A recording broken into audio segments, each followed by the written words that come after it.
And the winning presentations are just happening at the moment in the background. Karaka, trained by Alan King, was an excellent third in the race, but we of course want to talk to him about Trueshan, his warrior, his Goodwood Cup winner, his dual long distance cup winner, who he lost here yesterday. 3 times. Oh, sorry, apologies. I've undersold him. Apologies, Alan. You were very upset yesterday, as were so many of his fans and race goers. What are your reflections on yesterday? Well, it was a tough day, but I have to say that the messaging that came from fellow trainers, but even people I didn't know, I mean, well over 200, they're still coming in now. I knew he was popular, but I didn't know just how popular, you know. Sorry. That's all right. And that meant a lot, and it's helped. It's helped me, it's helped the team at home. And there's a lot of kind people out there. And you were able to get to him as well, which I'm sure must have helped a lot. Well, it did. I mean, Mark White, who's been with me forever, my travelling lad, he was down there within minutes, and he rang to say that it was catastrophic. And I said, well, please, you know, wait till I get there. And, so you were able to say goodbye properly. Yeah, and I want to say, I mean, the vets were absolutely superb.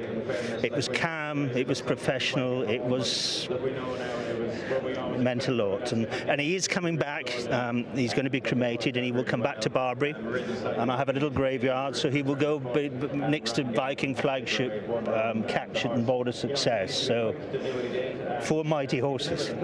Very much so, very much so. It's obvious the place he holds in your heart. Can you explain to everyone why that is? Well, he was just a wonderful racehorse, and he was very consistent, very sound. I mean, we were thinking last night, I don't think he's ever missed a day even with a bruised foot.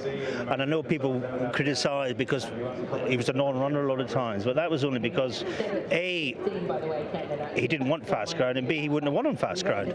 But we minded him, and he was quite an easy horse to train, that you could keep him simmering for quite some time, you know. And we didn't run him at Ascot, so we give him a few weeks, and suddenly he can go to York or Doncaster or somewhere, and you could get him ready. He simmered away very well, and look, and he was a nice person.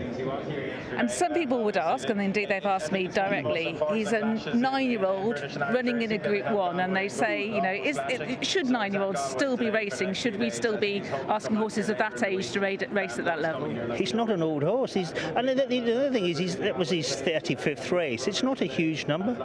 All I can tell you is his work has been as good as ever. I rang the owners on Sunday morning. I said, look, we'll declare, we'll see what the ground's like. But I said, he's working better than he's ever done. He attacked Sharpbridge Hill every morning. I don't know how many thousands of times he's gone up there. He loved it. Sherrow's has ridden him for the last a few years, and he said he's never been better. You know, we've got Edwardstone. He's back as an 11-year-old. And I always say the horses tell me when they've had enough. When they don't want to go up the hill or they're not working very well, then we do retire them.